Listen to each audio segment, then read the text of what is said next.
Alhamdulillah,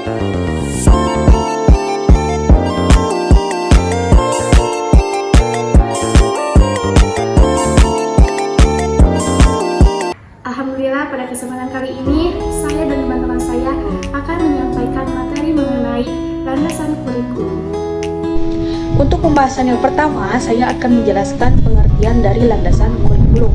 Landasan dalam bahasa Inggris dikenal dengan istilah foundation atau yang sering kita kenal fondasi. Istilah ini berasal dari bahasa Indonesia dalam artian fondasi merupakan bagian terpenting untuk mengawali sesuatu.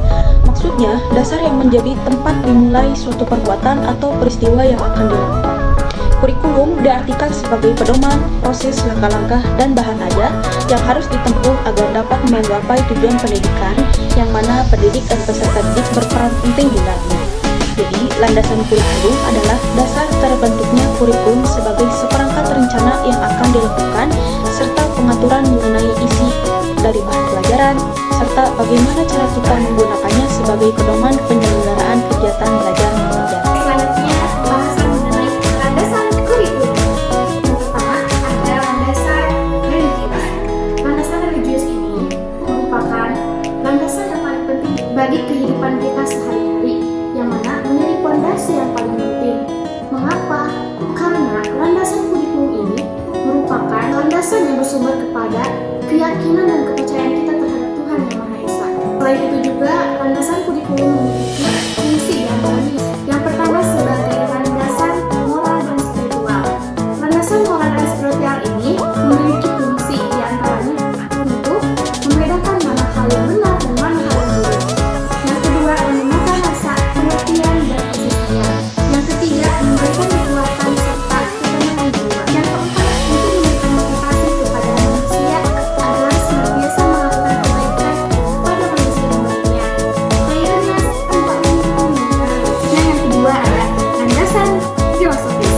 Maksud dari landasan ini untuk mengembangkan suatu kurikulum yang ada di Indonesia, yang mana dengan cara kita mengetahui dengan cara berpikirnya seseorang meminta pendapat dari orang lain secara mendalam, secara logis dan sistematis, sehingga tujuannya bersumber pada pandangan dan cara hidup manusia. Selanjutnya yang ketiga ada landasan sosial budaya. Landasan sosial budaya ini berhubungan dengan kehidupan masyarakat dalam kehidupannya sehari-hari, yang mana di dalam kurikulum ini kita memperhatikan kebutuhan masyarakat serta perkembangan masyarakat yang ada di Indonesia, baik itu dari prinsip, teori, serta hukum dan konsep yang ada dalam kurikulum tersebut. Nah, di sini saya akan melanjutkan pembahasan oleh teman saya yang sebelumnya, yaitu landasan psikologi. Landasan psikologis berkaitan dengan perkembangan individu seseorang. Nah, di sini landasan psikologi sangatlah penting bagi kita sebagai pendidik dan juga lembaga pendidikan, karena di dalamnya kita harus memahami tentang pertumbuh atau perkembangan anak-anak atau peserta didik. Ketika kita sudah mengetahui tumbuh kembang anak, maka kita akan menyelaraskan antara bahan ajar dan juga metode yang akan kita gunakan. Selain itu, kita juga tidak akan membebani di luar kemampuan anak didik. Ada landasan organisatoris. Landasan organisatoris yaitu berkaitan dengan kerangka atau program-program yang akan diajarkan kepada peserta didik. Di sini itu sangat bermanfaat loh untuk kita sebagai pendidik dan juga lembaga pendidikan, karena di dalamnya membahas tentang runtutan kurikulum secara sistematis. Di dalamnya juga membahas tentang bahan ajar yang akan kita pilih dan juga metode yang akan kita pilih secara sistematis.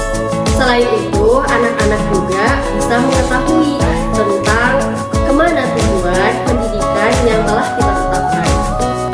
Berikutnya ada landasan pedagogis.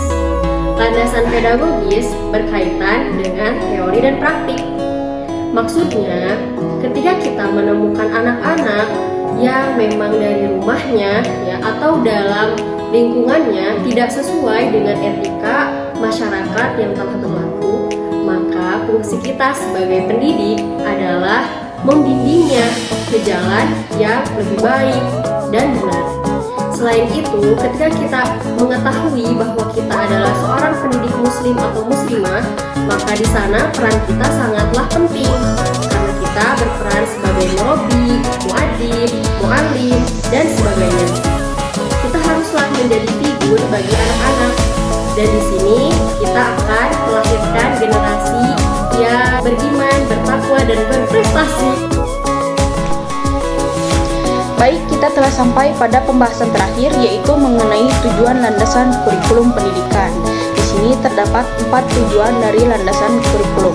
Tujuan yang pertama yaitu menentukan arah dan tujuan pendidikan. Jadi landasan kurikulum membantu menentukan apa yang ingin dicapai oleh program pendidikan.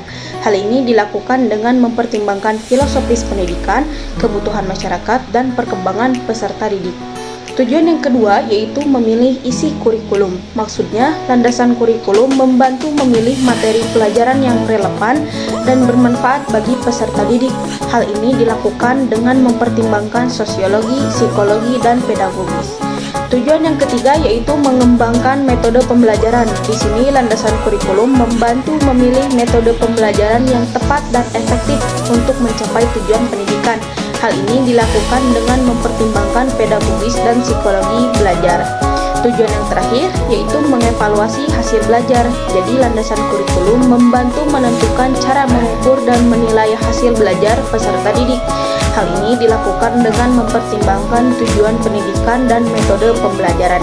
Itulah beberapa tujuan dari landasan kurikulum. Dan pembahasan yang dapat kami sampaikan mengenai landasan kurikulum. Semoga apa yang kami sampaikan dapat memberikan manfaat bagi kita semua. Amin. Sekian dan terima kasih.